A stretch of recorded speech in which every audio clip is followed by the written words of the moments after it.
Hello everyone, my name is Jia. Welcome to my YouTube channel. In this video, we are going to learn about hemoglobin. So, let us see what is hemoglobin, why it is done in the lab. Okay? So, hemoglobin जो होता है वो दो चीजों से मिलकर बना होता है. एक होता है हीम पार्ट और दूसरा होता है ग्लोबिन पार्ट. जो हीम पार्ट होता है उसको हम आयरन कहते हैं और जो ग्लोबिन पार्ट होता है उसको हम बोलते हैं प्रोटीन. अब ये जो हीमोग्लोबिन होता है ये आरबीसी के अंदर पाया जाता है और आरबीसी ब्लड के अंदर पाया जाता है. आरबीसी क्या होता है? RBC red blood cell count, red blood cell होता है. उसके बाद बात करें तो ये जो एचबी होता है, हीमोग्लोबिन होता है, ये आयरन को कंटेन करता है. अभी मैंने आपको बताया जो हीमोग्लोबिन होता है वो दो चीजों से मिलकर बना है, एक आयरन और एक प्रोटीन, राइट. तो क्या है, ये जो आयरन है ये हीमोग्लोबिन को अलाउ करता है कि वो ऑक्सीजन को पिकअप कर सके.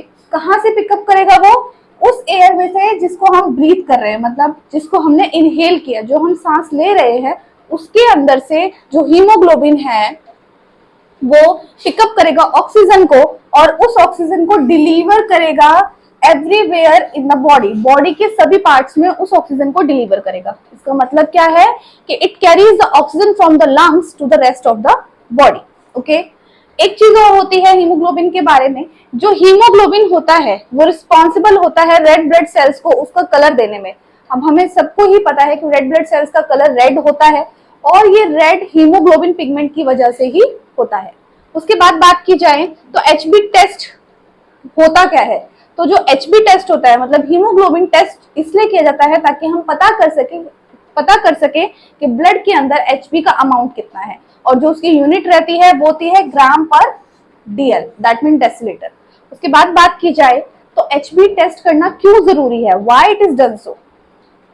तो हम इसको एनीमिया, पॉलीसाइथीमिया के केसेस में चेक करते हैं. ओके.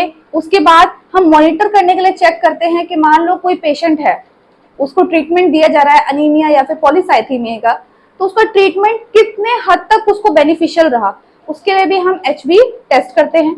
उसके बाद हम एलिजिबिलिटी टेस्ट करते हैं, चेक करते हैं ब्लड डोनेशन के लिए. मान लो कोई हमारे पास डोनर आया है और वो ब्लड डोनेट करना चाहता है तो हमें उसका एचबी चेक करना पड़ेगा. अगर उसका एचबी 12.5 ग्राम पर डेसीलीटर से इंक्रीज है तभी हम उसका ब्लड डोनेट करवा सकते हैं, अदरवाइज उसको टेम्पररी डेफर किया जाता है. उसके बाद बात की जाए तो अगर कोई पेशेंट है, उसकी फैमिली में हिस्ट्री में थैलेसीमिया है या फिर और कोई भी इनहेरिटेड ब्लड डिसऑर्डर है तो उस केसेस में भी हम एचबी टेस्ट करते हैं.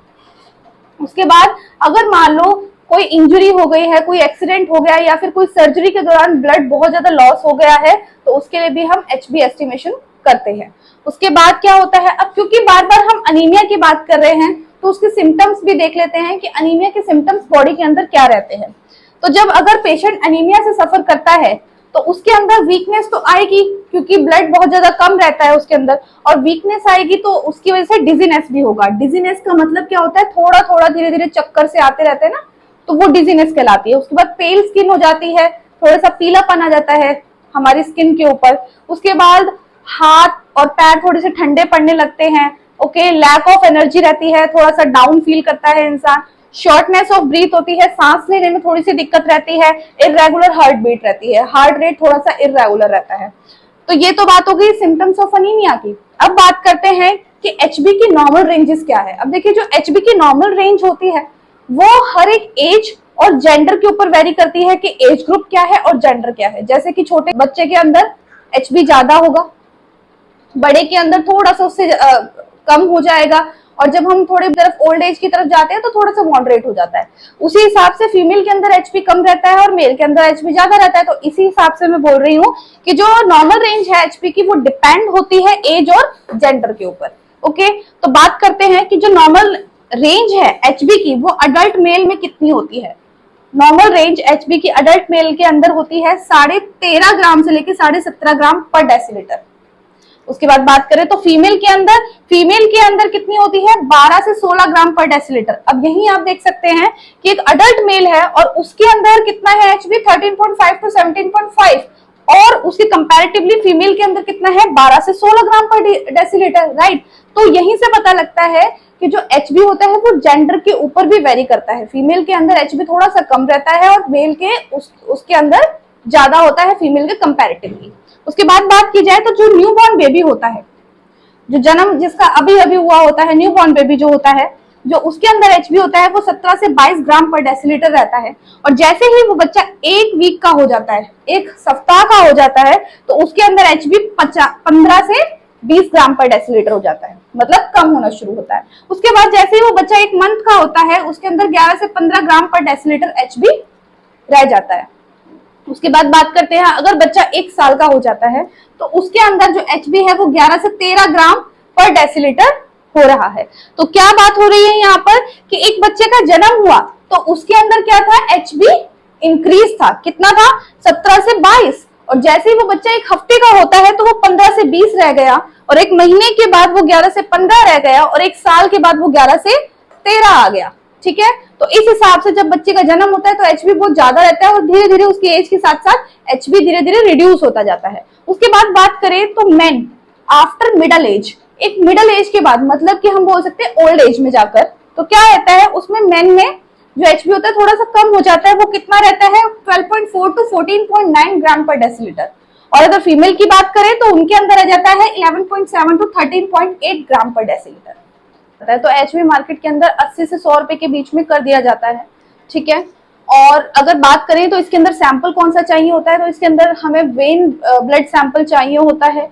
और वेन ब्लड सैंपल लेने के बाद आप इमीडिएटली भी ब्लड टेस्ट कर सकते हैं एचपी का, और अगर उस नहीं एकदम से एचपी टेस्ट कर सकते हैं, बहुत ज्यादा सैंपल हो जाते हैं, तो हम उसको किसी भी एंटीकोगुलेटेड वाइल में कलेक्ट कर सकते हैं ब्लड को, और उसको स्टोर कर सकते हैं और रिपोर्ट बाद में दे सकते हैं। बेसिकली जो इसकी रिपोर्ट होती है एचपी की वो सेम डे पर मिल जाती है। और साथ में कुछ ऐसे टेस्ट होते हैं जिसके अंदर हमें फास्टिंग रहना बहुत जरूरी होता है, जैसे कि शुगर हो गया, लेकिन एचबी के केस में ऐसा कुछ भी नहीं होता है, आपको there is no need of fasting. तो here I have mention that fasting और not, so there is no need of fasting. उसके बाद अगर इसके बारे में बात करते हैं कि क्लिनिकल सिग्निफिकेंस की, देखो उसके बारे में बात करेंगे, लेकिन सबसे पहले देख लेते हैं कि अगर लो एचबी जा रहा है, अगर एचबी लो है और उसके साथ साथ आरबीसी और पीसीवी भी लो जा रहा है, तो इसका मतलब होता है कि patient is suffering from anaemia. Okay, और अगर हाई एचबी जाता है और उसके साथ साथ आरबीसी और पीसीवी भी हाई जा रहा है, तो patient is suffering from polycythaemia.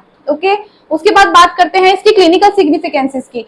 तो जो लो एचबी होता है वो किन केसेस में हो सकता है, तो क्या होता है, जो लो एचबी होता है वो डिफरेंट टाइप ऑफ अनीमियाज के केसेस में हो सकता है, जैसे कि आयरन डेफिशिएंसी अनीमिया हो गया, हीमोलाइटिक अनीमिया हो गया, एंड सो ऑन। और उसके बाद आयरन डेफिशिएंसी के केस में होता है, folate deficiency, vitamin B12 deficiency के केसेस में भी एचबी लो चला जाता है। उसके बाद अगर इंजरी हुई है, कोई सर्जरी हुई है और उसके दौरान बहुत ज्यादा एक्सेस ब्लड लॉस होता है, तो उस केसेस में भी एचबी लो जाता है। ल्यूकीमिया के केसेस में भी एचबी लो जाता है, और ल्यूकीमिया का दूसरा नाम होता है कैंसर। उसके बाद thalassaemia, liver disease, rheumatoid arthritis, इन सब के केसेस में एचबी लो जाता है। और अगर प्रेग्नेंट वुमेन है और उसकी डाइट इनप्रॉपर है, आयरन डेफिशिएंट डाइट ले रही हैं वो, तो उस केसेस में भी उनको एचबी लो रह सकता है। उसके बाद बात की जाए तो हाई एचबी किन केसेस में होता है, हाई एचबी पॉलीसाइथीमिया के नाम से जाना जाता है। उसके बाद लंग डिसीजेस के केसेस में ये हो सकता है, कॉन्जेनाइटल हार्ट फेलियर के डिसीजेस में भी हाई एचबी जाता है, किडनी फेलियर के डिसीजेस में भी हाई एचबी जाता है। और अगर कोई पर्सन है बहुत ज्यादा स्मोकिंग करता है तो उनके अंदर भी हाई एचबी की दिक्कत पाई जाती है, और लीवर और किडनी कैंसर में भी हाई एचबी पाया जाता है। तो ये सारी चीजें जो थी वो इनकी क्लिनिकल सिग्निफिकेंसेस थे। अब बात करते हैं कॉम्प्लिकेशंस की, कि अगर लो एचबी है या फिर हाई एचबी है तो उसकी वजह से बॉडी के अंदर क्या क्या कॉम्प्लिकेशंस आ सकते हैं। देखिए, अगर लो एचबी है, दैट मींस लो एचबी है तो कहीं ना कहीं patient is suffering from anaemia. और अगर अनीमिया है मतलब कि बेसिकली है कि ब्लड कम है बॉडी के अंदर, अगर ब्लड कम है बॉडी के अंदर तो पेशेंट बहुत जल्दी थकेगा, टायर्डनेस बहुत ज्यादा रहेगी उसको, तो सीवियर टायर्डनेस रहेगी उसको। ठीक है, अगर वुमन प्रेग्नेंट है और उसके अंदर एचबी लो है तो प्रेगनेंसी में कॉम्प्लिकेशंस आ सकते हैं। देखिए, अगर एचबी लो है तो एचबी के अंदर आयरन पार्ट होता है, दैट मींस फोलेट। अगर फोलेट डेफिशिएंसी है तो उसकी वजह से प्री मैच्योर बर्थ के चांसेस बहुत ज्यादा इंक्रीज हो जाते हैं। उसके बाद हार्ट की प्रॉब्लम हो सकती है, हार्ट प्रॉब्लम में irregular shortness, basically shortness of breathing रहती है, उसकी वजह से हार्ट प्रॉब्लम हो सकती है बहुत ज्यादा, और अल्टीमेटली डेथ भी हो सकती है। उसके बाद बात की जाए तो हाई एचबी के क्या क्या कॉम्प्लिकेशंस होते हैं। हाई एचबी की वजह से हार्ट अटैक भी आ सकता है, स्ट्रोक की प्रॉब्लम हो सकती है और ब्लड क्लॉट्स भी बॉडी के अंदर हो सकते हैं। और अल्टीमेटली अगर ब्लड क्लॉट्स आ गए तो स्ट्रोक या हार्ट अटैक तो कभी ना कभी भी आ सकता है। तो ये सब कुछ था एचबी के बारे में। अगर आपको मेरा वीडियो अच्छा लगा हो तो प्लीज मेरे चैनल को सब्सक्राइब करें, शेयर करें, लाइक करें, और कोई भी डाउट है तो मुझे कमेंट करें, और कैसा लगा वीडियो कमेंट करके जरूर बताना है। Thank you very much.